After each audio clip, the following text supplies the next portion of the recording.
वीतरागनी ध्यान नमो ताम ठाते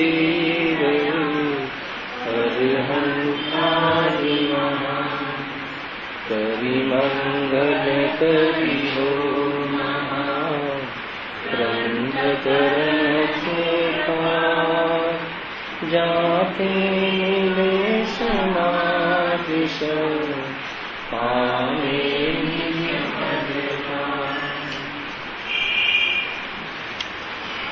आ श्री मोक्ष मार्ग प्रकाशक ग्रंथ से पंच परमेष्टिना स्वरूपना अंतर्गत અરિહંતના સ્વરૂપની ચર્ચા ચાલે છે. આત્માનું વૈભવ પર્યાયમાં પ્રાપ્ત થઈ ગયું છે. જે સંપૂર્ણપણે અનંત ગુણોનું જે વૈભવીકરણ પર્યાયમાં ભોગવી રહ્યા છે એવી દશાને અરિહંત દશા કહે છે. જે સ્વરૂપમાં હતું તે બધું પ્રગટ થઈ ગયું છે. ઘાતી કર્મના ભાવમાં મોરાગ દ્વેષ રૂપી સર્વ ભાવોના ભાવમાં અલ્પજ્ઞતાના નાશમાં કૈવલ્ય શક્તિની પ્રગટતા થઈ છે. 12મા ગુણસ્થાને મોક્ષીણ થવાના અર્થે 13મા ગુણસ્થાનના પ્રથમ સમયમાં સંપૂર્ણ આત્મિક વૈભવ જેને પ્રાપ્ત થઈ ગયું છે એવી દશા અરિહંત દશા છે. તેના સ્વરૂપનો વિચાર કરીશું. પંડિતજી કહે છે કે એમના સ્વરૂપનો વિચાર કરીશું. એમના સ્વરૂપનો વિચાર કરતા આપણું આત્મ સ્વરૂપ સમજાય એવું છે. પ્રવચનસારની 80મી ગાથામાં પણ કહ્યું, જે જાણતું અરહંતનું દ્રવ્ય ગુણ પર્યે પણ તે જીવ જાણે આત્મન કશું મોહ પામે લે ખરે.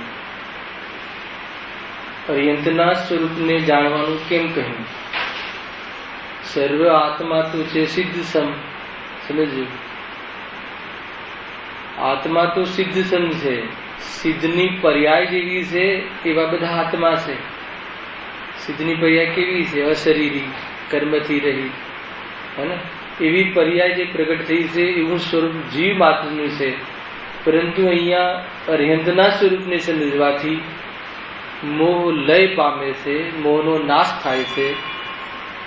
એટલે અહીંયા કહ્યું કે અરિહંતનું સ્વરૂપ વિચારીએ છીએ. તો એ પાછળ શું હેતુ છે? કોઈ જીવને એમ થાય કે એ તો સિદ્ધાત્માની વાત છે, પરંતુ અહીંયા કહે છે કે જે ભાવમાં જન્મે છે બાળકપણે, સમજ્યું? જે ભાવમાં બાળકપણે જન્મે છે, ખેલકૂદ આદિમાં જોવા મળે છે, વેપાર આદિમાં જોવા મળે છે, એ જીવ તે જ ભાવે, હે ને, નગ્નથી અમર દશા ધારણ કરીને, ગ્રસ્તપણું ત્યાગીને, મુનિધર્મ અંગીકાર કરીને, તે જ ભાવે, હે ને, કોઈ જીવને એમ થાય કે એ તો સિદ્ધોની વાત છે, તો અહીંયા પ્રમાણ આપે છે કે એ જ ભાવે માતાની કુખે જન્મ લઈ બચપન આદિમાં જે જે અવસ્થાઓ જોવા મળતી હોય જોવા મળી. વેપાર આદિમાં કોઈ જીવને તો લગ્ન આદિ ના વ્યવહાર પણ જોવા મળ્યા, છતાં પણ તેનો ત્યાગ કરીને એમાં સુખ ભાષિત ન થતા, હે ને, તે જ હવે અરિહંત દશાને પ્રાપ્ત અર્થાત પૂર્ણ સુખને પ્રાપ્ત કરી શકે છે આ જીવ. કોઈ જીવને એમ થાય ને કે ભાઈ એ તો કોઈ સિદ્ધની વાત હશે, પણ અહીંયા તો પ્રમાણ આપે છે ને કે ભાઈ તે ભવે તે મનુષ્ય, હે ને, આપણા જેવો જ, હે ને, હસતા ખેલતા કૂદતા વેપાર આદિમાં જોવા મળતા જીવ, હે ને, સર્વપણે સર્વ રાગોનું અને જળક્રિયાઓથી નિવૃત્ત થઈ અને અરિહંત દશાને પ્રાપ્ત થઈ શકે છે. તો હે જીવ, એ તારાથી અલગ છે એમ તું કેમ વિચારે છે? તું સ્વયં કરી શકે છે. તો પ્રમાણ છે ને, આપણી વચ્ચે જન્મ લે અને આપણી વચ્ચે રહે, આપણી વચ્ચે મોટા થતા જણાય. ચોથા કાલમાં થશે ને અહીંયા તીર્થંકર આ ક્ષેત્રથી, તો અહીંયા જન્મ લે છે, રાજપાટ સંભાળતા હશે, હે ને, વૈરાગ્ય વિશેષ આવીને સર્વ છોડીને આત્માના આશ્રયથી સર્વ પ્રમાણે વિરક્ત થઈને તે જ ભાવે મોક્ષ, તે જ ભાવે અરિહંત દશા અને મોક્ષ પ્રાપ્ત કરે છે. એટલે અહીંયા અરિહંત ભગવાનનું સ્વરૂપ બતાવ્યું હે ને. અરિહંતના સ્વરૂપનો વિચાર કરીએ છીએ. અરિહંત દ્વારે ખડા છે અને સિદ્ધ સ્વરૂપ હૃદયમાં બિરાજમાન છે. એટલે ત્યાં લખ્યું ને, સિદ્ધ સ્વરૂપને ધ્યાવીએ છીએ, મુનિ આદિ સ્વરૂપનું અવલોકન કરીએ છીએ અને અરિહંતના સ્વરૂપનો વિચાર કરીએ છીએ. અને બીજો હેતુ એ છે કે અરિહંત ભગવાન જ અથવા એમના દ્વારા કહેલું આગમ જ આ જીવને સમ્યક દર્શન આદિમાં નિમિત્ત બને છે. એટલે મુખ્ય રૂપથી અરિહંતના સ્વરૂપનો વિચાર કરવાનું અહીંયા કહ્યું. એવા સ્વરૂપનું આપણે બહુ પીરિયડથી, બહુ સમયથી આપણે ચર્ચા કરી રહ્યા છીએ. તેમના સ્વરૂપનું તો કથનમાં આવવું અસંભવ છે અને જીવનું સ્વરૂપ તો અવક્તવ્ય છે. છતાં પણ અવક્તવ્ય એવું એ સ્વરૂપ કેવું છે એની ચર્ચા વાણીના માધ્યમથી અહીંયા કહેવામાં આવ્યું છે હે ને. અનંત ચતુષ્ટયની ચર્ચા થઈ ગઈ, નિરાકુલ દિશાની ચર્ચા અહીંયા થઈ ગઈ. નિરાકુલ દિશાને પ્રાપ્ત થયા છે અને અનંત સુખની પ્રાપ્તિ જે જીવને થઈ ગઈ છે. દુઃખનો ત્યાં છાંટો પણ નથી. નિર્ભારપણે સર્વજ્ઞોને જાણે છતાં આનંદમાં લીન છે. કોઈ વિકલ્પ નથી. વિકલ્પાતીત સ્વરૂપનો અનુભવ નિરંતર કરી રહ્યા છે એવા અરિહંત ભગવાન. વળી કેવા છે? બીજા પેરામાં વળી જે સર્વથા સર્વ રાગ દ્વેષાદી વિકાર ભાવોથી રહિત થઈ શાંતરૂપ પામ્યા છે. આગળ આનંદની ચર્ચા તો આવી ગઈ, ફરી પાછી શાંત દિશાની કેમ ચર્ચા કરી હે ને. આનંદનું, આનંદ કહો, શાંતિ કહો, શાંતરૂપ કહો, બધું એક જ છે. પરંતુ આનંદમાં આહલાદપણું છે હે ને. એક પ્રકારથી જેમ કે આપણે દુનિયામાં કોઈ હર્ષ થાય આપણે કહીએ તો આનંદ આહલાદપણાની ઓરથી કથન છે. અને શાંતિમાં વિકલ્પ રહી, શાંતિ વિકલ્પ બટી ગયો. શાંતિ એટલે કયા વિકલ્પ? મોહરાગ દ્વેષ આદિ જેને અભાવ થઈ ગયા છે ત્યાં ડામાડોલ થવા વાળું ચિત્ર વિચિત્ર પરિણામ, ડામાડોલ થવા વાળી પર્યાય અને વિચલિત થવા વાળી જે અવસ્થાઓ હતી એ ન રહી. એટલે શાંત નિરાકુલ પ્રમાણે તેની પર્યાય પરિણમી ગઈ છે. વળી કેવા છે? સુધા તૃષાદી સમસ્ત દોષોથી મુક્ત થઈ. કયા દોષો નથી એમને? 18 દોષોથી રહિત કહ્યું. બધી હવે ચર્ચા એમની અલગ અલગ રીતે આવશે હે. જેમને ભૂખ નથી, જેમને તરસ નથી, જેમને રોગ નથી, નિંદ્રા નથી. ભગવાનની નિંદ્રા હોય કે ના હોય? નિંદ્રા કર્મનો ઉદય કયા ગુણસ્થાન સુધી હોય? 12મા ગુણસ્થાન છે. નિંદ્રા અને બીજી જે પ્રચલા છે, બે પ્રકારની જે સર્વઘાતી પ્રકૃતિ છે, 12મા ગુણસ્થાન સુધી ઉદય હોય છે. 12મા ગુણસ્થાન શુદ્ધોપયોગના કાળમાં કોઈ મુનિ ઊંઘતા હશે? નિંદ આવી શકે? છતાં ઉદય કહ્યું છે. કેવલી ગમે છે ને તો ઉદય છે, પણ એટલો હીન અનુભાવથી ઉદયમાં આવે છે 12મા ગુણસ્થાને. 13મા ગુણસ્થાને તો નિંદ્રા આદિ જે 4 ભાતી કર્મનો તો અભાવ થઈ જાય છે ને. દર્શનાવર્ણ્ય કર્મનો ભેદ છે ને નિંદ્રા આદિ. તો 12મા ગુણસ્થાન સુધીમાં ઉદયમાં હોય છે. અહીંયા કહે છે કે અરિહંતપણું થતા તે કર્મનો ઉદય પણ એમને નથી. તેથી તેમને ક્ષુધા તૃષા આદિ, એમને કોઈ ભોજન આદિનો કોઈ ભાવ અર્થાત તો ભોજન આદિની ક્રિયા, કેમ કે ક્ષુધા નથી હે ને. પછી બીજા કયા છે? રાગ દ્વેષ આદિ કોઈ પણ પ્રકારના વિકાર, એમને એ પ્રમાણેના રોગ ત્યાં નથી, દોષ નથી. એ દોષોથી મુક્ત થઈ દેવાદિદેવ પણ આને પ્રાપ્ત થયા છે. દેવોના પણ દેવ, દેવ ગતિના દેવ. 4 ગતિમાં એક નામ આવે છે દેવ. અને જે વિતરાગી સર્વજ્ઞ છે એનું પણ એક નામ છે દેવ. ત્યાં ભૂલ કરે છે. 4 ગતિમાં એક દેવાદી દેવમાં જે છે ને દેવ, દેવ ગતિના જે પણ દેવ છે અને એ તો આપણા જેવા જીવો છે, તો દેવ ગતિને પામ્યા છે. અને આ દેવ તો સર્વજ્ઞ છે, વિતરાગી છે. એવી જાતિના દેવ અહીંયા ચર્ચા છે કે જેને એ દેવ ગતિના દેવો પણ જેને નમસ્કાર કરે છે એના પણ દેવ છે હે ને. ગુરુદેવ ઘણી વાર કહે ને 100 ઇન્દ્રોની વચ્ચે, ઇન્દ્રનો લાડો સૌ ધર્મ, અને 100 ઇન્દ્રોની વચ્ચે ભગવાન કહે છે કે તું તો ગાયક છે. એવી રીતે ફરમાવે છે. જેમની વાણી એવા બલશાળી પણ સાંભળતા હોય. શું કમી છે ઇન્દ્રોને? એક ભાવ અવતારી છતાં પણ ભગવાનની વાણી સાંભળવા આવે છે હે ને. એનો અર્થ કે ભગવાનની વાણી એક એવું નિમિત્ત છે હે ને. એકમાત્ર ભગવાનની વાણીથી વિસ્તૃત છે, આગળ લખ્યું છે. એટલે અહીંયા કહે છે એક સુધા તૃષા આદિ સમસ્ત દોષોથી મુક્ત થઈ દેવાદિદેવપણાને પ્રાપ્ત થયા છે, કે જે દેવોના પણ દેવ છે, કે જેને દેવો પણ પૂજે છે, દેવો દ્વારા જે પૂજાય છે, એવી દિવ્યતાને, એવા દિવ્ય જ્ઞાનને, એવી દિવ્યતાને પામ્યા છે. કોણ? અરિહંત પરમાત્મા. કોણ છે અરિહંત? આત્મા છે. અને એ આત્મા અરિહંત થઈ શકે છે. તો હું પણ આત્મા છું, મારી ભવિષ્યની પર્યાયની ચર્ચા છે એમ કરીને સાંભળ્યું. કેમ કરીને સાંભળ્યું? કે આ મારી ભવિષ્યની પર્યાય છે, આ મારું સ્વરૂપ છે, મારી પર્યાયમાં પ્રગટ થવા વાળી આ સ્થિતિ છે. હેને? ભગવાનના આગમમાં, ભગવાનના ચોપડામાં મારી મૂડી લખી છે, એ મૂડીની ચર્ચા છે. હું કોણ છું? હેને?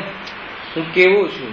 શુદ્ધાત્મા છું, જેના આશ્રયથી આવી અવસ્થા પ્રાપ્ત થાય છે. કેવી? દોષો રહિત, ભૂખ આદિ તૃષાદિ દોષોથી રહિત, એની વાત છે ભાઈ. હેને? જે યુગલિયા જોડી હોય છે ને, 3 ઘાવ જેની અવઘાનના હોય છે, એને પણ કેટલા સમય પછી આહારનો વિકલ્પ આવે. બોર જેટલો આહાર હોય છે દેવોને, કેટલા સાગર આયુ વીતી જાય તેથી આહારનો વિકલ્પ આવે છે. અને આ તો દેવાદિદેવ છે, એને ક્ષુધા આદિના ભાવ કેવી રીતે આવે? હે ને? ભોજન આદિનો ભાવ આવવો એ તો રોગ છે. ભોજન આદિનો ભાવ આવવો એ સુખ છે કે રોગ છે? અને ભૂખ ન લાગે તો ડોક્ટરને બતાવો કે નહીં? હે ને? ભૂખ ન લાગતી હોય તો આને ભૂખ જ નથી લાગતી. અહીંયા કહે છે કે ભૂખનો ભાવ થઈ જાય, હે ને? એ તો સ્વરૂપ છે એમ કહે. જો હવેની લીટી બહુ જોરદાર છે. આયુધ અંબર આદિ વા અંગ વિકાર આદિ, એને આ કથન જે સમજી જાય એને ગ્રહિત મિથ્યાત્વ તો ત્યાં જ તૂટી જાય. અને આયુધ અંબર, આયુધ એટલે શસ્ત્ર, અંબર એટલે વસ્ત્ર, શસ્ત્ર વસ્ત્ર વા અંગ વિકાર આદિ. અને અંગ વિકાર એટલે અંગ કોઈ ઓછું હોય, અંગ કોઈ અલગ હોય, સૂંઢ હોય, મનુષ્યથી કોઈ અલગ પ્રકારનું અંગ હોય, એવી જાતિનું અરિહંત દિશાના અર્થાત ભગવાન એવા અંગ વિકાર. અને મનની અંદર પણ એવી જાતિના કોઈ વિકાર હોતા નથી, કે સર્વ રાગ દ્વેષ આદિ ભાવોથી રહિત થયા છે. ક્રોધ, માન, માયા, લોભ, અભિમાન એવી જાતિના વિકાર ભગવંતોને હોતા નથી. હે ને? આ બહારમાં આવા ભગવાન બતાવે ને, ક્રોધી બતાવે, કાળી માતાને જીભ બહાર કાઢીને બતાવે, એ તો વિકાર છે. હજુ એને ભય છે. શસ્ત્ર કોણ રાખે? કે જેને ભય હોય. વસ્ત્ર કોણ રાખે? કે જેને વિકાર હોય. ખ્યાલમાં આવે છે કે શસ્ત્ર રાખવાની કોને જરૂર પડે? કે જેને ભય હોય, પોતાની રક્ષાનો ભય હોય, શસ્ત્ર રાખે. અને આ વસ્ત્ર શું બતાવે છે? શોભા છે કે વિકાર છે? હજુ તન પર વસ્ત્ર રાખવા પડે છે, એનો અર્થ કે હજુ વિકાર છે. મુનિરાજુને વસ્ત્ર નથી એટલે એમને વિકારનો અભાવ છે એ સૂચવે છે. તો જેને શસ્ત્ર હોય, વસ્ત્ર હોય, એ ભગવાન કેવી રીતે હોઈ શકે? જેને હજુ સ્ત્રીની જરૂર હોય, બાજુમાં સ્ત્રી બેસાડે છે ને, તો હજુ જે સ્ત્રી રાખતા હોય, એને એવા પરિણામ આવતા હોય, એવી કમજોરી હોય, એ ભગવાન કેવી રીતે હોઈ શકે? હે ને? બહારના જેટલા બી ભગવાન બહારમાં બતાવે છે, આયુધવાળા, શસ્ત્રવાળા, ગદાવાળા, હે ને? ભગવાન હનુમાનનું સ્વરૂપ જુદું છે. જે બહારમાં જે હનુમાનનું સ્વરૂપ બતાવ્યું છે એવું સ્વરૂપ તો વાસ્તવમાં નથી. પૂંછવાળા અને ગદાવાળા ને એવા, મતલબ વાંદરના મોઢાવાળા તો કામદેવ હતા. સુંદર સ્વરૂપ હતું શરીરનું બી. તો લૌકિક કલ્પનાઓથી એ પ્રમાણે એ જે ભગવાન બેસાડી દીધા, એવો કોઈ જીવ પણ નથી એવી સ્વરૂપવાળો. એ તો લોકની કલ્પના છે અને બહુ જૂઠું છે બધું. કુદેવ છે. હનુમાન તો દેવ બની રહ્યા, પરંતુ જે વર્તમાનમાં જે લોકમાં હનુમાનનું સ્વરૂપ ચાલે છે, એવું સ્વરૂપ એમનું એ વખતે ગ્રસ્ત દિશામાં પણ નહોતું. હે ને? એમ અહીંયા કહે છે. જો આયુધ, અંબર, વસ્ત્ર આદિ, અંગવિકાર આદિ, જે કામ, ક્રોધ આદિ નિંદ્ય ભાવોના ચિહ્ન છે, જે દુનિયામાં નિંદા થઈ શકે, અને એવા જેની પાસે ચિહ્ન, એવા ભાવ હોય, એમને પૂજવાનો ભાવ કઈ રીતે આવે? ભગવાનને શણગાર ન હોય, શણગારનો ભાવ ને સંસ્કારનો ભાવ, શરીર સંસ્કારનો ભાવ તો મુનિ દશામાં ભાવ થઈ જાય છે. કેસલો જ હોય છે એમને, કેસ શણગારવાનો ભાવ નથી હોતો. હે ને? કેસ શણગારવાનો ભાવ ન હોય, શરીર શણગારવાનો ભાવ ન હોય, શરીરના અન્ય કોઈ સંસ્કાર ન હોય, એને તો એવા સંસ્કાર તો મુનિ દશામાં એવા ભાવનો અભાવ થઈ જાય છે. આ તો એ મુનિ દશા વધીને પૂર્ણ દશા પ્રાપ્ત થઈ છે, એની પ્રતિમાને પણ શણગાર કઈ રીતે હશે? શણગાર હોય તો દ્વેષ આવે કે પૂજવાનો ભાવ ના આવે? હે ને? જ્યાં વિતરાગતા ન હોય ત્યાં ધાર્મિક જીવોને, યથાર્થ જ્ઞાન ધરાવતા જીવોને પૂજવાનો ભાવ ના આવે. એને અંદરમાં પણ જેવું સ્વરૂપ છે એવું યથાજાત રૂપ, જન્મની સાથે જેવું સ્વરૂપ હોય છે એવું બહારમાં કોઈ પણ પદાર્થોથી રહિત એક અણુ માત્ર જેના સંગમાં ના હોય. હવે તો પીછી કમંડલ પણ નહીં, એવી જાતનું સ્વરૂપ જે અનંત પરમાત્માને હોય છે. બાહ્યની ચર્ચા છે આ. અંદરમાં ભાવ ન હોય, સંયોગમાં વસ્તુ ના હોય, અંદરમાં કસાય ના હોય, સંયોગમાં પદાર્થ ના હોય, એવી જાતની એ કામ ક્રોધાદી નિંદ્ય ભાવના ચિહ્ન છે. એને સ્ત્રી કોનું ચિહ્ન છે? કામનું. તલવાર આદિ શાનું ચિહ્ન છે? ક્રોધનું. તલવાર આમ રાખીને ઉભા રાખે છે કે અન્ય જે અન્યમતીમાં ભગવાન તો ને, તો કે એવા જે ચિહ્ન હોય એ ભગવાન ન હોય. પદ્માવતી છે, ક્ષેત્રપાલ છે, એ બધું શું છે? દેવ ગતિ. એ તો વ્યંતર દેવ છે. ભૂતળા છે, વાસ્તવમાં દેવ નથી. દુઃખી છે એ જીવ, સમ્યક દર્શન પ્રાપ્ત કરી શકે એવી યોગ્યતા વાળા છે, પરંતુ એ ભૂમિકામાં ચતુર્થ ગુણસ્થાનથી પણ જ્યાં ઉપર ન આવે, હે ને, એવી જાતિનું સંયમનો પણ ભાવ ન આવે, ત્યાં રિહંતપણે પૂજવામાં આવે, એ વાત તો જૂઠી છે. તો બહુ દોષ લાગે છે ભાઈ, અવર્ણવાદ છે. ભગવાનને જે શણગારમાં ને ભગવાનને જે, એ તો શણગારવાની વાસના આપણી છે ને, એટલે જીવ ત્યાં પણ ચૂકતું નથી. અમે એમ શણગારવાનો ભાવ છે. ભગવાન, આપણે આટલું બધું ખાઈએ ને ભગવાનને કાંઈ નહીં ચડાવવાનું. આપણે આટલા બધા વસ્ત્ર ને બધા દાગીના પહેરીએ ને ભગવાનને કાંઈ નહીં પહેરાવવાનું. એ તો રાગીઓના વિકલ્પ છે, એ તો રાગીઓની બુદ્ધિ છે, અજ્ઞાનીઓની બુદ્ધિ છે. એને ખ્યાલ નથી આવતો કે જેને આ પદાર્થની જરૂર પડતી નથી, જેના અનંત વૈભવ, અનંત ગુણરૂપી રત્ન જેના પ્રગટ થઈ ગયા છે, જે એની શોભા છે, રાગ વિકાર ન થવો એ દુનિયામાં એના દ્વારા પૂજાય છે. હે ને? રાગનો અભાવ થાય તો દુનિયામાં પણ મહિમાવંત બને છે. એ જીવને વસ્ત્ર શસ્ત્ર આદિ ક્યાં શોભે, એ અહીંયા ચર્ચા કરે છે. એ તો બધા નિંદ્ય ભાવ છે. તો બહારમાં કોઈ દેવી બેસાડે, કોઈ દેવ, તો એ દેવ અને દેવી હોય એનો દોષ નથી, પરંતુ એ વિતરાગી દેવ નથી. દેવી દેવ એ તો એ દેવ ગતિના જીવો છે, હોય એ પણ આત્માનું કલ્યાણ કરી શકે એમ છે, પરંતુ પૂજ્યતા નથી. એ દેવોમાં પૂજા સંભવ. હે ને? અમુક મંદિરોમાં બહાર પદ્માવતી લગાવેલા હોય ને, ત્યાં ટોળે ટોળા વધારે જોવા મળે. કેમ જોવા મળતા હશે? લાભ મળે. શાનો લાભ મળે? સંસારનો લાભ મળે, દુઃખનો લાભ મળે. સાચા દેવશાસ્ત્ર ગુરુનો નિર્ણય ન હોય એને આત્માનો નિર્ણય સંભવતો નથી.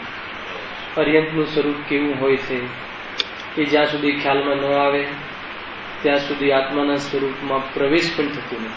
સમજવા માટે વિકલ્પાત્મક સિદ્ધાંતમાં પણ દેવશાસ્ત્ર ગુરુનું સ્વરૂપ યથાર્થ થવું જોઈએ.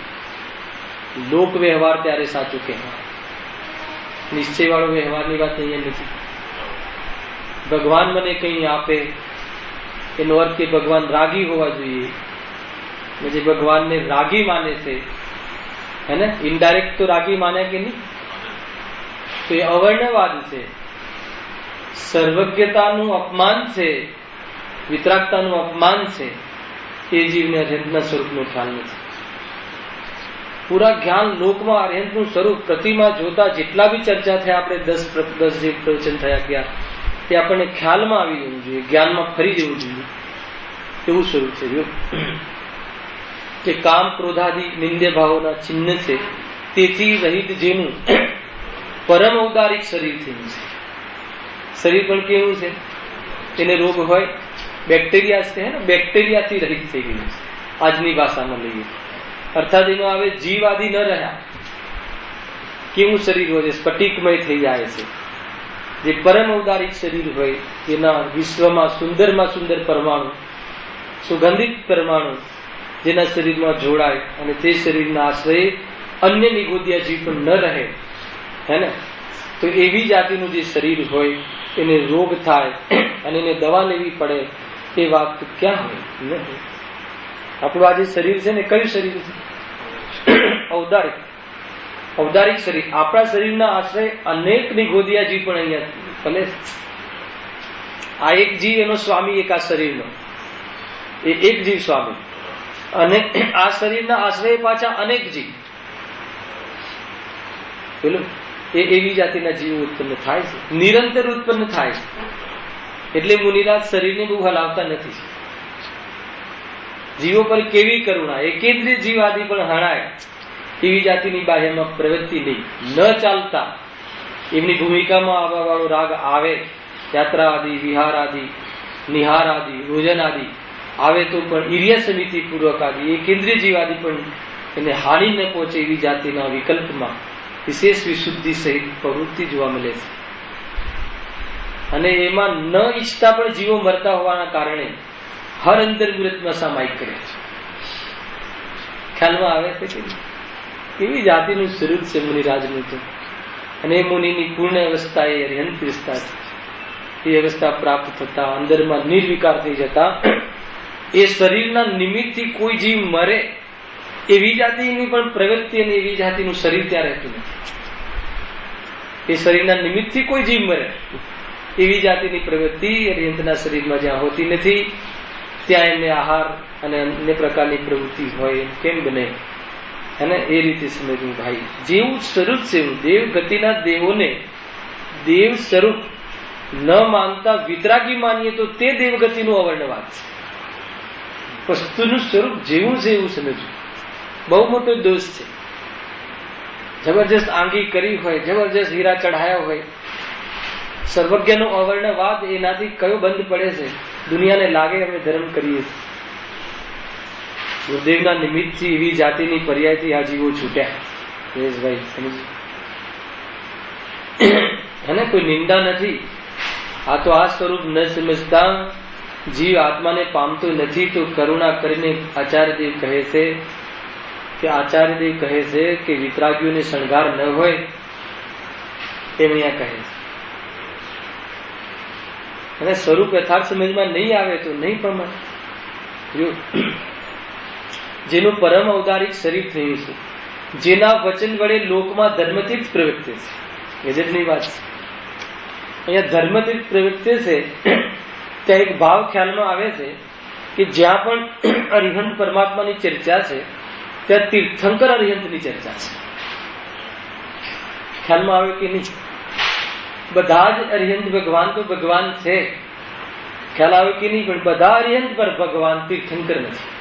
બાગો ભાગે હે ને, તીર્થંકર ભગવાન તો બધા જ અરિહંત છે, પણ બધા અરિહંત તીર્થંકર નથી. તીર્થંકર નામ કર્મની પ્રકૃતિનો ઉદય જે જીવનને હોય છે એવા અરિહંત પરમાત્મા, અને એવા અરિહંત પરમાત્માની એ ચર્ચા છે. કે ધર્મતીર્થ પ્રવર્તન બધા અરિહંત ભગવાન જે હોય છે એ તીર્થંકર હોતા નથી. તો એમાં કેટલું સુખ ઓછું હોય એમને. તીર્થંકર પ્રકૃતિનો જેને બંધ કર્યો છે એની સિદ્ધ અવસ્થા લંબાય છે. ખ્યાલમાં આવે છે કે નહીં? તીર્થંકર પ્રકૃતિનો બંધ, સમોષણ આદિ બહારમાં વિભૂતિ જેને મળે છે, ઘણું આવ્યું હોય છે, અને એ બધું દરેક અરિહંતોને નથી હોતું. અરિહંત અવસ્થા, સામાન્ય અરિહંતોની અવસ્થાનો કાલ કેટલો? અંતર્મુહૂર્ત, અંતર્મુહૂર્ત 13માનો, અંતર્મુહૂર્ત 14માનો, અને પછી સીધી સિદ્ધ અવસ્થા. અને તીર્થંકર કેવલી જે હોય, તીર્થંકર પરમાત્મા, અરિહંત પરમાત્માનું આયુષ્ય કેટલું? જગનને આવ્યું કેટલું? 3 વર્ષથી 9 વર્ષ સુધી જગનને આવ્યું, અને ઉત્કૃષ્ટ આવ્યું 1 કોટી પૂર્વ. એની વચ્ચે કોઈ પણ આવ્યું હોઈ શકે છે અરિહંત પરમાત્મા. ઉત્કૃષ્ટ આવ્યું 1 કોટી પૂર્વ. કેટલા થાય? 1 પૂર્વ કોટી એટલે કેટલા થાય? 1 પૂર્વમાં 84 લાખ વર્ષ, 1 પૂર્વાંગમાં. અને 84 લાખ ગુણા 84 લાખ કરીએ એટલે 1 પૂર્વ. કેટલા 1 પૂર્વમાં કેટલા વર્ષ છે બેન? ખ્યાલ હશે ને? પેપરમાં આવ્યું હતું ને 1 પૂર્વમાં કેટલા વર્ષ? 70,56,000 કરોડ એક પૂર્વમાં એટલા વર્ષ, અને આવા કેટલા કરોડ? 1 કરોડ. એટલા જે વર્ષ છે એવા 1 કરોડ વાર કરીને ટોટલ કરો, હે ને? માતાના ગર્ભના થી પકડીને 8 વર્ષ અને 8 અંતર મુહૂર્ત કમ 1 कोटि पूर्व तीर्थंकर अर्हंत परमात्मा નું उत्कृष्ट आयुष है ना। आपके इंदौर में तो चलता होगा, कर्णानुग का विषय चलता है, કેટલું આયુષ્ય હોય છે જો। તો એ તીર્થંકર અહીંયા જે જેટલા બી અર્હંતોની ચર્ચા છે, નમો અર્હંતાણમ કહેતા સર્વ અર્હંતોને નમસ્કાર થવા છતાં મુખ્ય રૂપથી તીર્થંકર અર્હંતની નમસ્કારની મુખ્યતા છે। આ જેટલી બી પ્રતિમાઓ બિરાજમાન થાય છે એ તીર્થંકર પરમાત્માની સમોશરણ છે। સામાન્ય અર્હંતોને કોઈ સમોશરણ જેવું પુણ્ય હોતું નથી। તીર્થંકરત્વ વિતરાગતાની સાથે રહેલા પુણ્ય કર્મની ચર્ચા છે, પુણ્યની ચર્ચા છે। સૌથી ઉત્કૃષ્ટ પુણ્યાત્મા કોણ છે? તીર્થંકર પરમાત્મા। એના જેવું પુણ્ય કોને? કોઈને નહીં હોય। અને સૌથી ઉત્કૃષ્ટ ધર્માત્મા કોણ છે સંસારની અંદર? અર્હંત પરમાત્મા। સંસારની મુખ્યતા છે, તો અર્હંત સિદ્ધ બંને આવી શકે। સંસારમાં અર્હંત ભગવાન ખ્યાલ આવે છે કે નહીં? કેવું સ્વરૂપ છે જુઓ। એટલે તીર્થંકરની જેટલી પણ પ્રતિમા છે એને ચિહ્ન હોય છે, હે ને? અને અકૃત્રિમ ચેતાલયમાં જે પ્રતિમાઓ છે તીર્થંકરની હોતી નથી। એક અકૃત્રિમ અનાદિ અનંત છે। કયા તીર્થંકરની પ્રતિમા ત્યાં બેસાડા? એટલે ત્યાં કોઈ ચિહ્ન નથી હોતા। જે અકૃત્રિમ ચેતાલયો જે છે એમાં ભગવાન અર્હંત, માત્ર અર્હંત ભગવાનની ત્યાં પ્રતિમા હોય છે। આ તો તીર્થંકરની ચર્ચા છે। શું કહે છે? જેના વચન વડે લોકમાં ધર્મતીર્થ પ્રવર્તે છે। ધર્મતીર્થ શું છે? તીર્થ એટલે આત્મા। જેના દ્વારા તરાય એને તીર્થ કહે છે। કોના દ્વારા તરાય? સંસાર સાગર તારવા જીનવાણી છે નૌકાવલી, હે ને? જેના દ્વારા તરાય, શાના દ્વારા તરાય છે? સમ્યક દર્શન જ્ઞાન ચારિત્ર દ્વારા તરાય છે। અને એ સમ્યક દર્શન જ્ઞાન ચારિત્ર આત્મારૂપી તીર્થના આશ્રય પ્રગટ થાય છે। અને કેવી રીતે પ્રગટ થાય છે એની કથા તીર્થ અર્થાત તીર્થંકરની વાણીમાં આવે છે। તીર્થંકરની વાણીમાં સંસારથી કેવી રીતે તરાય એકમાત્ર એ સિવાય અન્ય કઈ વાત હોતી નથી, હે ને? તીર્થંકરની વાણીમાં શું ઉપદેશ આવ્યો આપણા માટે કે સંસાર સાગર કેવી રીતે તરાય? તું કોણ છે? સ્વ અને પર, આજે લીધું ને હમણાં ત્યાં પ્રવચન સારું। સ્વ અને પર, પરાત્મ અને પરમાત્મ તત્વ, પરમાત્મા પરમાત્મ તત્વ અને પરાત્મા પર અને આત્માના ભેદ જ્ઞાન પૂર્વક એવી જે અનેકાંત વિદ્યા જેનામાં છે એ અનેકાંત વિદ્યા સહિત વાણી એકમાત્ર અર્હંત પિતાને હોય છે, અર્હંત દ્વારા જ હોય છે। અનેકાંત વિદ્યા છે ને, અનેકાંત વિદ્યા દ્વારા સમ્યક એકાંત એક આત્માના આશ્રયમાં જવાનું પ્રવૃત્તિ થાય એનું નામ અનેકાંત વિદ્યા સાધી કહેવાય। અને એવી અનેકાંત વસ્તુના સ્વરૂપની કહેવા વાળી વાણી કોના દ્વારા ખરે છે? શંકર દ્વારા ખરે છે, હે ને? ઈચ્છા રહિત વાણી હોય છે। શ્રાવકની ચતુર્ગુણસ્થાન અવૃત્તિ સમ્યક દૃષ્ટિની, પંચમ ગુણસ્થાન વર્તી શ્રાવકની, 6ઠા 7મા ગુણસ્થાન વાળા મુનિરાજોની જે વાણી હોય છે એ તો ઈચ્છા સહિત હોય છે।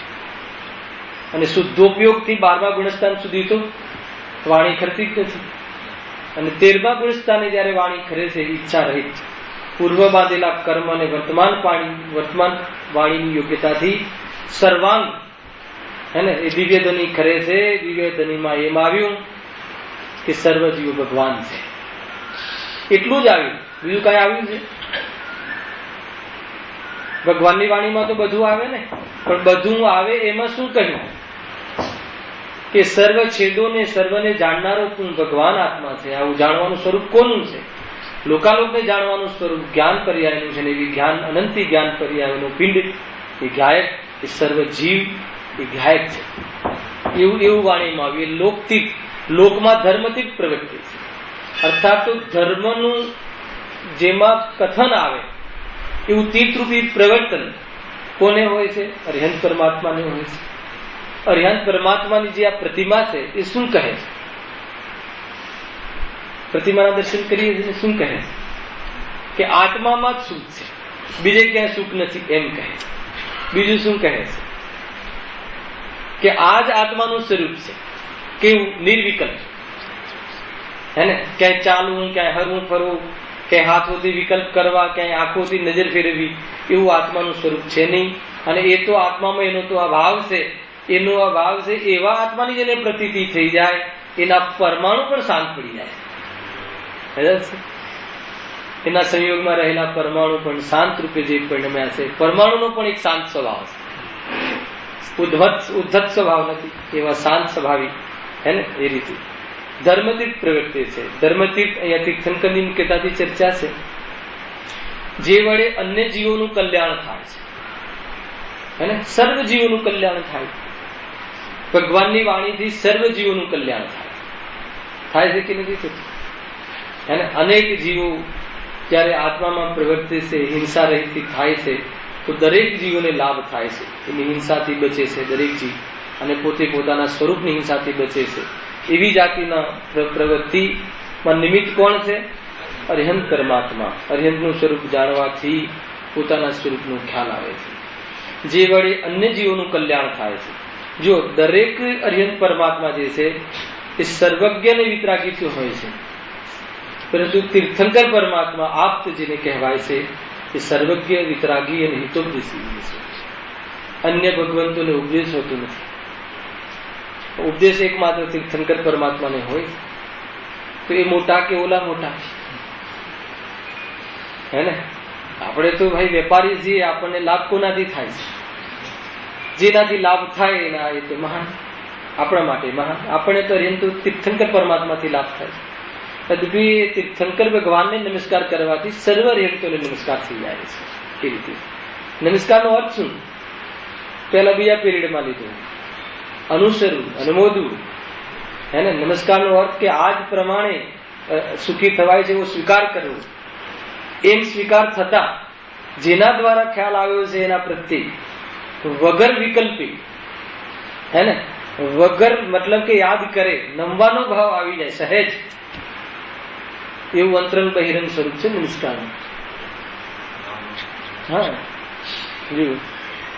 જે વડે અન્ય જીવોનું કલ્યાણ થાય છે. અન્ય લૌકિક જીવોને પ્રભુત્વ માનવાના કારણરૂપ આ કથન કેમ નાખ્યું? અન્ય લૌકિક જીવોને પ્રભુત્વ માનવાના કારણ રૂપ અનેક અતિશય. કેટલા અતિશય હોય છે? એક જ અતિશય હોય છે, ચૈતન્ય ચમત્કાર. જેને ચૈતન્ય ચમત્કાર હોય, ચૈતન્ય ચમત્કાર થયું હોય, અનંત ચતુષ્ટય રૂપી જેને અતિશય પ્રાપ્ત થયા હોય, એવી અદભુતતા પ્રાપ્ત થઈ હોય, એ જીવને બહારમાં પુણ્ય રૂપી પણ અનેક અતિશયની પ્રાપ્તિ થાય છે. એટલે દરેક તીર્થંકરને 46 અતિશય હોય છે, હે ને? અને દરેક અરિહંતને અતિશય હોતા નથી. તીર્થંકર સિવાય જે અરિહંતો છે એને અતિશય 4 અતિશય હોય છે, અન્ય અતિશય હોતા નથી. એટલે અહીંયા જે કેટલા અતિશય કહ્યા? 46 ને? 4 તો આત્મા આશ્રિત અને 42 પર આશ્રિત. અપરમાં કેટલા? 10 જન્મ આશ્રિત, જન્મના અતિશય, 10 કેવલ જ્ઞાનના અતિશય, 14 દેવકૃત અને 8 પ્રતિહાર. તો જેટલા બી જે દેવકૃત અતિશય છે એ બધા આ લીટીની પુષ્ટિ કરે છે. અન્ય લૌકિક જીવોને પ્રભુત્વ માનવાના કારણે, હે ને? અન્ય લૌકિક જીવ એટલે અજયની જીવ. લૌકિક એટલે કયા? અજયની જીવ. જૈનીને તો ખબર છે, મહિમા છે, પણ અન્ય લોકોને તો ચમત્કારને નમસ્કાર કરે છે. તો ચમત્કાર બી જોવો હોય તો અરિહંત ભગવાનને ચમત્કાર કરે છે, હે ને? ચૈતન્ય ચમત્કાર જ મુખ્ય ચમત્કાર છે. પણ જેને એવી જાતિની ચૈતન્ય ચમત્કારની પ્રાપ્તિ થઈ હોય છે, એને સંયોગમાં જે ચમત્કાર થાય છે એ અન્ય જીવોને તો એવા ચમત્કાર સંભવ જ નથી, હે ને? અરે આ જીવ તો માતાના કુખમાં આવે એ પહેલા પંચકલ્યાણક વાળો જીવ કોઈ તીર્થંકર જીવ હોય તો એ પહેલા રત્નોની વૃષ્ટિ થાય છે કે નથી થતી? અને જન્મથી જ કેવું હોય છે શરીર? નિહાર રહિત. ભોજન હોય પણ ભોજન માતાનું દૂધ ન લે, હે ને? દેવો અને દેવીઓ દ્વારા એમના ભોજનની પૂર્તિ થાય, વસ્ત્રની પૂર્તિ થાય, હે ને? એવી જાતિની પૂર્તિ હોય છે. એવી જાતિના પુણ્ય હોય છે, એ કોઈ મહિમાવંત નથી. પણ બંને પ્રરૂપના છે ને. સમન્વદ્રાચાર્ય દેવ તો કેવી રીતે પૂજા કરે છે, કેવી રીતે ભક્તિ કરે છે. પ્રભુ આપ સમૂહશરણ ને 64 ચમર કોઈ તમારા ઉપર કોઈ યક્ષ દ્વારા ઢોલવામાં આવતા હોય એટલે કઈ મને મહિમા આવે છે એમ નથી. અનંત ચતુષ્ટય રાગ દ્વેષનો અભાવ કર્યો છે. આટલું પુણ્ય હોવા છતાં મોહનું મિલન નથી. સમૂહશરણ અને 100 ઇન્દ્રિયો આવવા છતાં આંખનો પલકારો જોવાનો ભાવ નથી. એને એવા રાગ રહિત હે પ્રભુ વિતરાગી દેવ, એટલે મને તમારો મહિમા આવે છે. અને આવો મારો સ્વભાવ છે એ ભેગો એનો પણ મહિમા મને વર્તાય છે. અને આ પણ છે લૌકિક જનો માટે, જ્યાં ભગવાનનું જે એવા તીર્થંકર બાળકનો જન્મ થાય છે, કેવો જીવ હોય છે હે ને, એને જન્મથી જ લોહી, એનું જે લોહી હોય છે સફેદ હોય છે જન્મથી. પસીનો થતો નથી. કઈ પ્રકારના અતિશય હોય છે. કેવલ જ્ઞાન થતા કઈ યોજન સુધી ત્યાં રોગનો અભાવ થઈ જાય છે હેને. 4 બાજુ મુખ દેખાય છે. આકાશમાં અવગાહન થઈ જાય છે. જમીનને સ્પર્શ કરીને ચાલતા નથી. આંખનો પલકારો હોતો નથી. શરીરની છાયા પડતી નથી. એવી અનેક પ્રકારના કેવલ જ્ઞાનની સાથે સાથે અતિશયની પ્રાપ્તિ થઈ જાય છે. આ બધા કોના અતિશય છે? શરીરના અતિશય છે.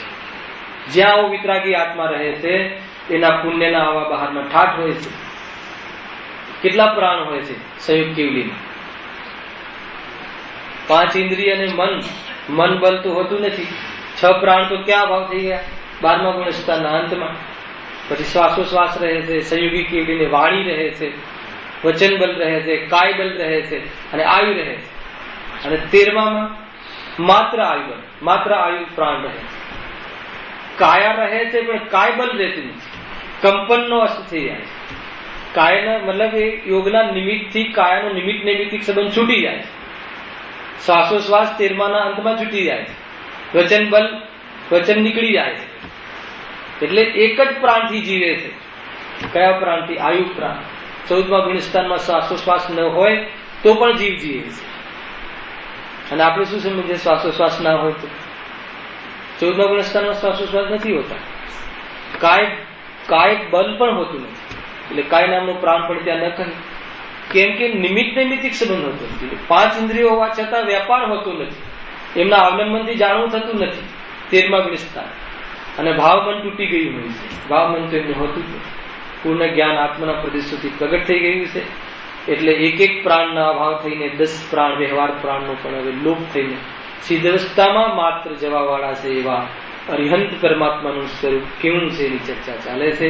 કે જે અરિહંત પરમાત્મા તીર્થંકર કેવલીનું કેવલ જ્ઞાન થતા દેવકૃત અતિશયો લૌકિક જીવ તો આહ કરી જાય અને મતલબ કે 3 ઋતુના ફળ ફૂલ ત્યાં જોવા મળે એને. મંદ ગતિએ મંદ પવન, સુગંધિત પવન સર્વ જીવો સાથે બેસીને સાંભળે એવી જાતિના ત્યાં પ્રવૃત્તિ પોતાના ઉપાદાનથી થતું હોવા છતાં બહારમાં એવી જાતિની પુણ્ય પ્રાપ્ત છે કે જેમની સભામાં વાઘ અને ઘાય દોરેલા હોય છે. ચિત્ર આપણે દોરીએ છીએ અને સાપ અને નેવલા સાથે બેસીને સાંભળે, આત્માની વાત સાંભળે. ભગવાનના પુણ્યના કારણે કે પોતપોતાના ઉપાદાનના કારણે. એવી જાતિનું ઉપાદાનના કારણે છતાં એવી જાતિના પુણ્ય સહિત જીવ હોય છે કે એમની સભામાં આવી જાતિના વિરોધ થતા નથી. એ રીતનું કેટલી ગતિના જીવો સમૂહમાં જાય? 3 ગતિ. નરક ગતિના જીવ જાય? ન જાય. 3 ગતિના જીવો ત્યાં જોવા મળે છે બધા દેવો. અને ત્યાં ગ્રહિત મિથ્યા દૃષ્ટિ નથી જતું. સમૂહમાં જે પ્રવચનાદી સભામાં ગ્રહિત મિથ્યા દૃષ્ટિ પહોંચી નથી શકતી. ક્યાંથી જાય? જે આયુધવાળા દેવને માનતું હોય અરિહંતદેવ પાસે ક્યાંથી જાય? અને એવું લખ્યું છે શાસ્ત્રમાં. અગ્રહિત મિથ્યા દૃષ્ટિ જીવો તો ઘણા હોય છે, પરંતુ ગ્રહિત મિથ્યા દૃષ્ટિ જીવ ત્યાં નથી પહોંચી શકતું. સમૂષણ સભાનો લાભ લેતું નથી. એવી જાતિનું સ્વરૂપ છે ભાઈ. અન્ય લૌકિક જીવોને પ્રભુત્વ માનવાના કારણરૂપ શું કહ્યું? લૌકિક જીવોને પ્રભુત્વ એટલે એમને એમ થાય કે એકલી આત્માની વાત કરીએ તો કઈ ખ્યાલ ન આવે, પણ કેવા ચમત્કાર થાય છે. જ્યાં કેવલ જ્ઞાન પ્રભુનું સમીક્ષણ હોય ત્યાં કેવી જાતિના ચમત્કારો ત્યાં બહારમાં જોવા મળે છે. એ દેવકૃત જે 14 પ્રકારના જે ચમત્કાર છે એનાથી લોભાયમાન થઈને ચમત્કાર જોવા માટે પણ જીવ જ્યારે આવે છે અને ત્યાં પછી સાંભળે છે તો સભામાં ઘૂસતા જ માન ગળી જાય એવી જાતિનું પુણ્યનો ઠાઠ હોય છે કે પોતાનો જે પુણ્યનો ઠાઠ હોય છે એનું અભિમાન નીકળી જાય. ખ્યાલમાં આવે કે એવી જાતિના પુણ્યશાળી જીવો છે. પુણ્ય જોવું હોય તો અર્યંતનું, ધર્મ જોવું હોય તો પણ અર્યંતનું, હે ને. ભગવાનનો ધર્મ જોઈને પોતાનો ધર્મ યાદ આવે, ભગવાનના પુણ્યનો ઠાઠ જોઈને પોતાના પુણ્યનું અભિમાન ઓગળી જાય. આનું નામ ભગવાનના વ્યવહાર દર્શન, હે ને. પોતાની છત્રી જોઈને, બીજાની છત્રી જોઈને પોતાની છત્રી યાદ આવે, હે ને. થાય છે કે નહીં? એ છે અર્યંત દર્શનની પદ્ધતિ. એ છે આપણે વરસાદ રહી ગયો હોય, રોકાઈ ગયો હોય અને કોઈના હાથમાં છત્રી જોઈએ તો એની છત્રી યાદ આવે કે આપણી છત્રી યાદ આવે? એટલે મારી છત્રી રહી ગઈ, હે ને. કોઈનો ફોન જોઈને પેલા પોતાના ખીચા પર હાથ જતો રહે કે મારો ફોન ક્યાં છે. એમ અર્યંતને જોઈને પોતાના અર્યંત પદાર્થ અથવા સ્વરૂપની યાદ આવે. એનું નામ સાચો વેપારી અથવા સાચો ભક્ત છે. ખ્યાલમાં આવે છે કે એ રીતે છે અર્યંતનું સ્વરૂપ. જ્યાં અરિહંતને જોવે અને પોતે ભેગો પોતાને ન જોવે તો એ ઢોંગ છે. એ અરિહંતના દર્શન એના ખોટા છે. કસરત છે, હે ને. 3-4 વાર ઉભો થાય, બેસે તો કસરત તો થઈ જાય, એને 3 પ્રદક્ષિણા ફરે, વોકિંગ થઈ જાય. આત્માને ન પહોંચે. અંદરમાં ભાવ હોય ને બહારમાં સહેજ પ્રવૃત્તિ થઈ જાય એવી જાતિનું સ્વરૂપ છે.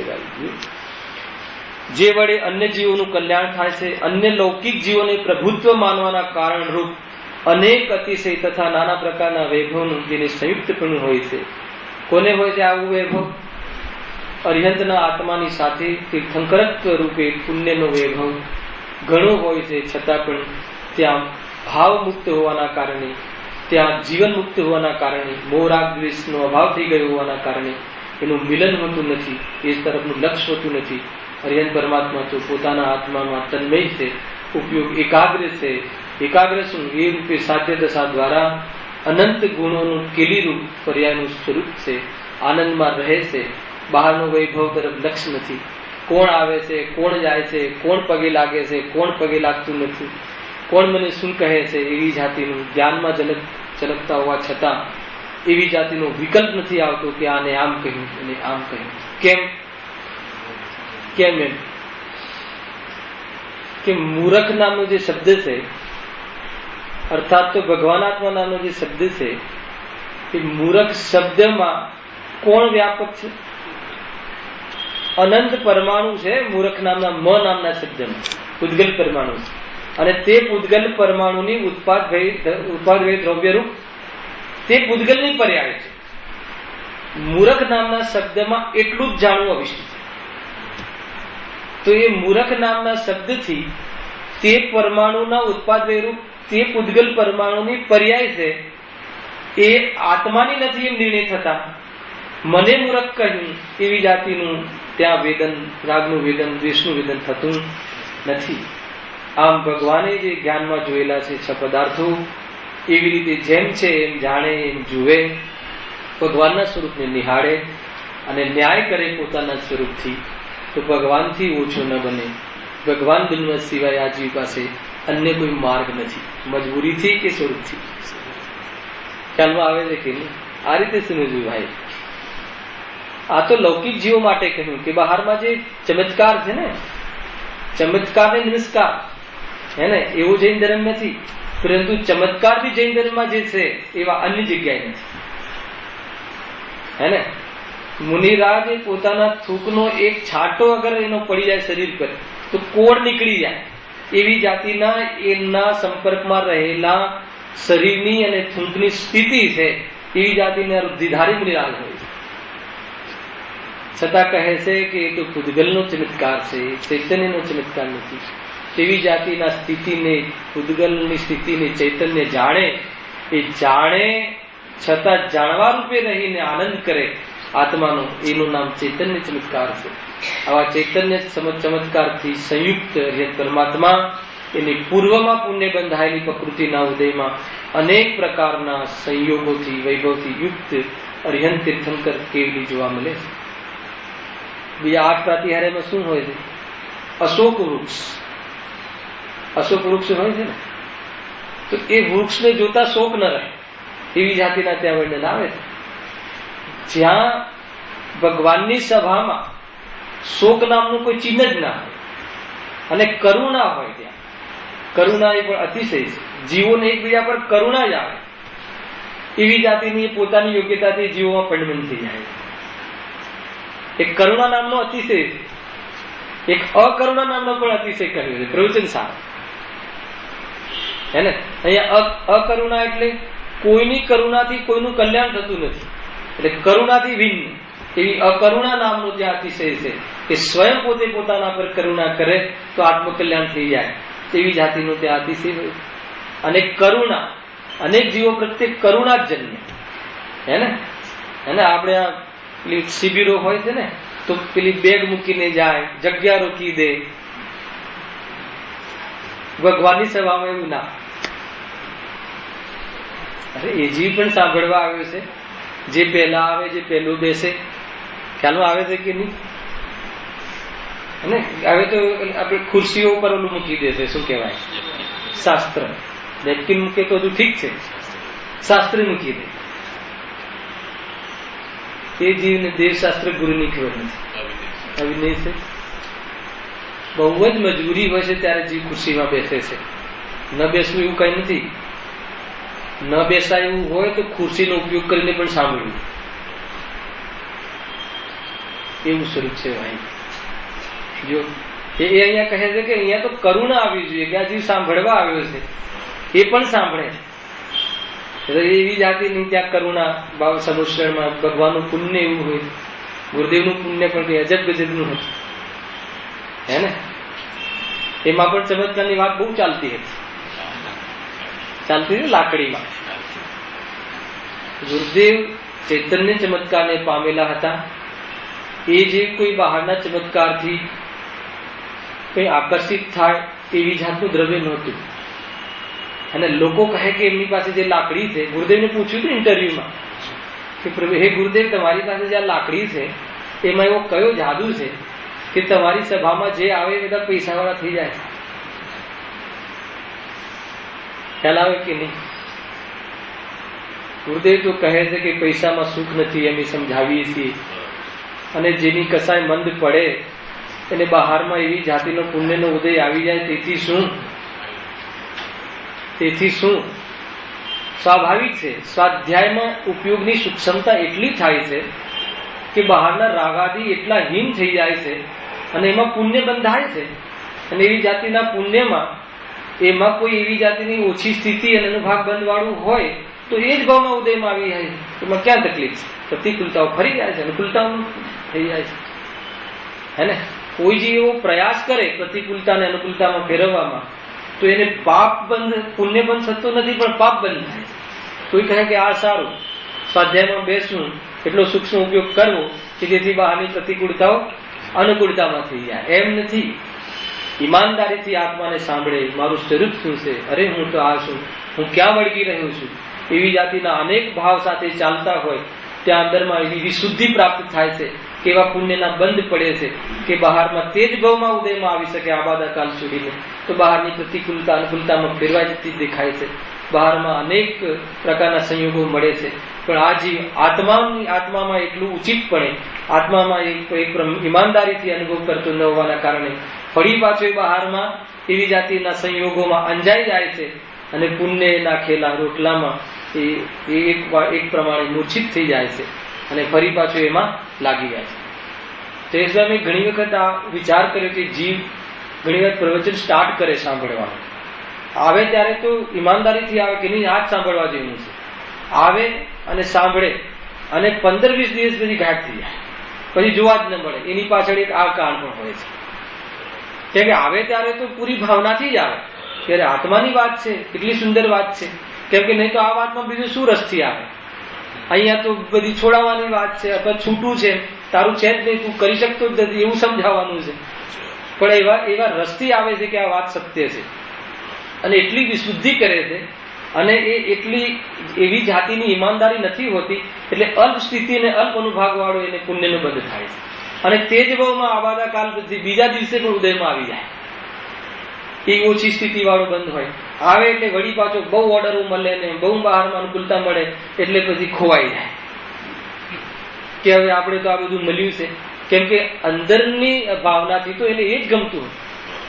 મેં ઘણી વાર ન્યાયથી તરફથી વિચાર કર્યો કે આવું કેમ થાય, અને આવે ત્યારે એટલી ભાવનાથી આવે કે નહીં આ જ કરવા જેવું છે, આમ છે, અને પુણ્ય જ બંધાય છે, ધર્મ તો છે નહીં. ધાર્મિક જીવને પણ એ ધર્મ નથી. તો જે સમ્યક દર્શન રહિતનો જીવ છે એને પણ પુણ્ય ભાવ છે, અને એનું ફળ ત્વરિત આવે છે, એવું અંજાઈ જાય છે કે ભૂલી જાય છે કે આત્મા પછી કરીશું, અત્યારે તો આપણે આ લાવો આવ્યો છે, એટલા બધા ઓર્ડર આવ્યા છે, મંદિરમાં પણ તેજી આવી ગઈ છે. તો એ જે પાછો એ આ શાસ્ત્ર એટલે પુણ્ય તો હે પ્રતિ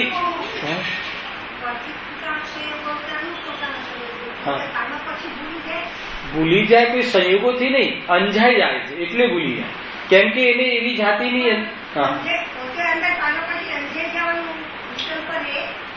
શું પૂછો છો ખ્યાલ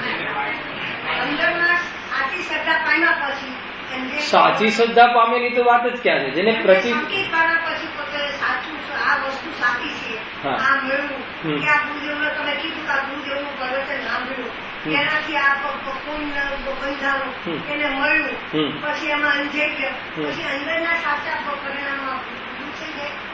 જો એમાં એમ છે સ્વરૂપથી સમજો કે જેને પ્રતીતિ થઈ ગઈ છે એને તો બધું ઉદયઘતમાં ત્યાં રોકાયેલું હોય છે, એ પણ એને પોસાતું નથી એક.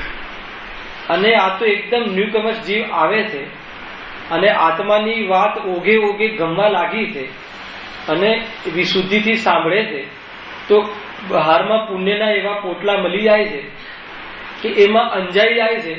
તો જે ઓઘે ઓઘે હતું ઉપર ઉપરથી હતું એટલે ચૂકી જાય છે એક. હવે બીજી વાત સાંભળવી હોય જે ખતરનાક વાત છે સાંભળવી, કે સમ્યક દર્શન થઈ ગયા પછી પણ હવે પ્રતીતિ થઈ ગયા પછી પણ કઈ આત્મા શબ્દ રૂપે યાદ રહેતો હશે એવું સ્વરૂપ નથી. સમજો એમ છે નહીં. પ્રતીતિ અલગ વસ્તુ છે. અંદરમાં પ્રતીતિ થઈ ગયા પછી પણ ઘણા રાજા મહારાજાઓ રાજપાટમાં ખોવાઈ જાય છે. સમ્યક દર્શન થઈ ગયા પછીની વાત કરું છું. જીવ બહુ ડિપ્રેસ થઈ જાય છે, કઈ આત્માનો વિચાર ન આવે, આત્મા યાદ ન આવે તો ડિપ્રેસ થઈ જાય, એવું નથી. સમ્યક દ્રષ્ટિ જીવને પણ કઈ સમય સુધી આત્મા નામનો વિચાર પણ ન આવે. એવું નહીં સમજવું કે અહીં આત્મા, એ તો સામાન્ય કથન છે કે સવારે સાંજે શિડ્યુલમાં એક જૈનીને બહારમાં આવી જાતિના ભાવ આવતા હોય છે, પરંતુ એવું જરૂર નથી કે સમ્યક દર્શન થઈ જાય એટલે આત્માના જ વિચારો રહે, એવું નથી. આ આપણા માટે સારી વાત કરી. ત્યારે સમ્યક દ્રષ્ટિના આત્માના વિચારો રહેતા નથી તો એમ નથી, એમ નહીં સમજવું. એ તો સ્વરૂપ છે, એ એવી જાતિની કસાયોમાં રોકાઈ જતો હોય છે સમ્યક દ્રષ્ટિ જીવ પણ એ એમ સમજે છે કે મારી સ્થિરતા તૂટી અહીંયા. અને અજ્ઞાની જીવ તો મિથ્યા દ્રષ્ટિ જીવ તો મને આ મળ્યું અને પ્રવચનમાં જતો તો એટલે મળ્યું એમ સમજીને આત્મા ચૂકી જાય. જ્ઞાની ધર્માત્મા હોય, કોઈ સમ્યક દ્રષ્ટિ જીવ હોય, એ સંસારથી નિવૃત્ત ના હોય. ગુરુદેવ તો પહેલા દીક્ષા લીધી હતી એ સ્થાનકમાં, એટલે પછીનું જીવન પણ એમનું નિવૃત્ત રહ્યું. પણ દરેક સમ્યક દ્રષ્ટિનું જીવન નિવૃત્ત હોય જરૂરી નથી, હે ને? હા, સોગાણીજીનું જીવન જુઓ, સોગાણીજીનું ઘણા જીવો જુઓ ને, બધા કે હોય સમ્યક દ્રષ્ટિ પણ બહારમાં હોય એવી જાતિનું. તો એવું ના બને કે એને આત્મા વિકલ્પમાં યાદ જ રહે, એવું નથી. પ્રતીતિ અલગ વસ્તુ છે. વિકલ્પ બહુ સમય સુધી વિકલ્પ ન આવે. આત્મા કેવો છે ને કેવડો છે એવો. એટલા માટે સ્વાધ્યાય સામાયિક આદિ અલગથી એના વિષયો છે કે સામાયિકના કાળમાં વિશેષ વિચાર કરે. પછી સામાયિકના ટીવી જોતો હોય ત્યારે આ જુદો, આ હું જુદો, રોટલી કરતા હોય બેન ને રોટલી જુદી હું જુદી, એવું કઈ હોતું નથી. આવી જાય તો દોષ છે એમ નથી, પરંતુ ભણાવવા એમ નથી આવતું કે એમ કર્યા કરજો, એ તો હેડેક લાગશે, એમ જરૂર છે નહીં. આવી જાય તો ભલી વાત છે, પરંતુ હવે ઘણા લોકો કહે છે ને કે રોટલી કરતા કરતા પણ વેદ કર્યા કરવું, આ રોટલી જુદી, ભગવાનના દર્શન કરતા કરતા પણ કોણ દર્શન કરે, એમ છે નહીં. પામર પર્યાય પ્રભુ હું પામર છું ને આપ પુણ્ય છું, ભક્તિ તો એ રીતે જ થશે. છતાં પર્યાય પામર છે, સ્વરૂપે તો હું પણ પુણ્ય છું, એનો રસ આવશે. એવી જાતિની ભક્તિ સાથે ચાલતી હોય.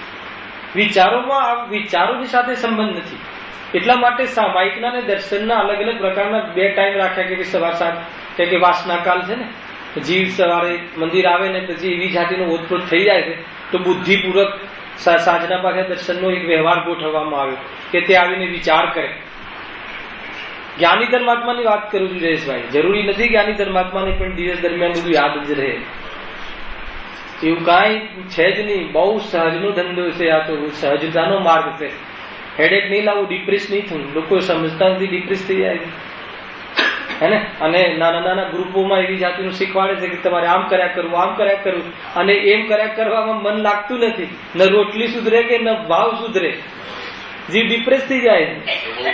બહુ જ થાય છે આ પ્રમાણે. આ સ્વરૂપ નથી મારું. તો હું તો એવા કથન કરું છું કે વાસ્તવમાં રોટલી કરતા કરતા તો ટેપ સાંભળવી જ નહીં, અવર્ણવાદ. આ તો એટલી મહાન વસ્તુ છે કે રોટલી કરતા કરતા સાંભળવાની ચીજ થોડી છે. અલગથી એનો સેપરેટ એની વ્યવસ્થાથી કોઈ જીવને હું નડું નહીં અને કોઈ જીવ મને નડે નહીં, એવી જાતિનું સામાન્ય ઘરની અંદર વ્યવસ્થા કરી અને સાંભળે ત્યારે આવું ઉઠે. આવી જાય વિચાર તો દોષ છે એમ નથી, પરંતુ કોઈ બુદ્ધિપૂર્વક ત્યાં વિચાર કરે એવી જાતિ કોઈને લગાઈ નહીં દેવો જીવને, એવું સ્વરૂપ છે નહીં. આખો દિવસ એમ વિચાર થોડી કરે. બિઝનેસ કરતો હશે તો આ પૈસો જુદો, હું જુદો, આનો આત્મામાં પ્રવેશ નથી, એ તો પ્રતીતિમાં ચાલે છે અને અંદરમાં રસ ઘટતો રહે છે અને ખ્યાલમાં આવે છે. અને જેટલી કસાય છે આ દુઃખ છે કે હું આટલી કસાયમાં છું એનું ભાન રહે છે, છતાં કસાય આવ્યો છે તો પૂરી રીતથી. એમ નથી કે કોઈ જ્ઞાની ધર્માત્મા રસગુલ્લું રોતા રોતા ખાતો હશે, એમ હોય છે ઉત્સાહથી જ ખાશે. જ્ઞાની ધર્માત્મા શરમાઈને ખાતો હશે એવું સ્વરૂપ નથી. 5 ની ભૂખ હશે તો 5 માગશે, 5 આપો, એમ નહીં કે આ કોઈ શું કહેશે કે કેટલું ખાઈ જાય છે, એમ નથી. એ જેટલી ક્ષુધા છે એ પ્રમાણે એનો રાગ દેખાશે. પણ આ રાગ છે, આ સ્વરૂપ નથી. એવી પ્રતીતિ વર્તાય છે, વિકલ્પમાં નહીં. વિકલ્પમાં તો વિશેષ બેસે છે સામાયિક આદિમાં, ત્યારે દિવસ દરમિયાનના જે પ્રકારના અપરાધો વિચાર કરે છે, આવી હું ક્યાં અહીંયા લૂંટાયો છું એ નક્કી કરે છે, અને ત્યાં જઈને કોઈ વિશેષ એના વિકલ્પ બી તૂટી જાય અને અંદરમાં પ્રવૃત્તિ વાંચવું શુદ્ધોપયોગ થઈ જાય. કઈ વાર બેસે છે સમ્યક દ્રષ્ટિ, ત્યારે ક્યારેક અનુભૂતિ શુદ્ધોપયોગ થાય. ખ્યાલ આવે કે એમ નથી કે આ થયા કરે. તો મુનિરાજનું સ્વરૂપ અલૌકિક છે અને અંતર્મુહૂર્તમાં અંદર જાય છે. સમ્યક દ્રષ્ટિનું હાલતા ચાલતા કોઈ અનુભવ થઈ જાય, અનુભૂતિ થઈ જાય એમ નથી. કેમ કે એના એટલા સંસ્કાર છે કે હજુ તો એ લપેટાઈ જાય છે ઘરે જઈને. ઘણા લોકો કોમેન્ટ્સ કરે છે ને કે ટીવી જોવે એને સમ્યક દર્શન જ ના થાય, એ બહુ ડિપ્રેસ થઈ જાય છે. એવું છે નહીં. તો ટીવી જોવાથી થાય એમ પણ નથી, હે ને. લોકો એમ કહે છે ને કે ટીવી જોવે એને સમ્યક દર્શન ના થાય. કોણે કહ્યું? સમ્યક દર્શન અને ટીવી જોવાનો ભાવ તો ચારિત્રનો દોષ છે,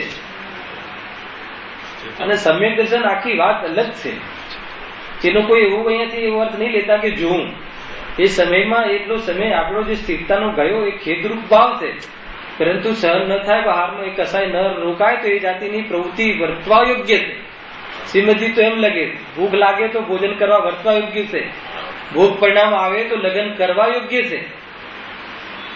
એ પરિણામના અભાવમાં જે સ્થિતિ થાય અલગ છે. એ રીતે છે ભાઈ. બહુ ઘણા આપણે બહુ વિષય આવશે આમાં. એટલી જાતિના અનુભૂતિના વિષય શું છે, અનુભૂતિ વખતે શું સ્થિતિ હોય છે, અને સમ્યક દ્રષ્ટિ જ્ઞાની ધર્માત્માની સંસારમાં કેવી જાતિની દશાઓ હોય છે, એને ઘણી બધી, મતલબ કે મારું ચિંતન એ સંબંધી છે, એને આગમ અનુકૂળ ચિંતન છે, આગમના પ્રમાણપૂર્વક કે જે પ્રમાણે અસર આવશે ત્યાં કરીશું. વાત એટલી માત્ર હતી કે કોઈ જીવ અહીંયા આવે, એકવાર આવે ને તો જીવ છે, અવ્યક્તપણે પણ એને ખ્યાલમાં આવે છે, અવ્યક્તપણે ત્યાં આ વાત ગમે છે એને, અવ્યક્તપણે એને ગમવા પણ છે, એવું નથી કાંઈ નથી. મિથ્યાત્વના પાસ ઢીલા પડે છે અને સાંભળે છે પણ અંદરમાં રાગ હાવી રહેલો હોય છે, એટલે એવી જાતિની પ્રવૃત્તિમાં આત્મા સુધી પહોંચતો નથી.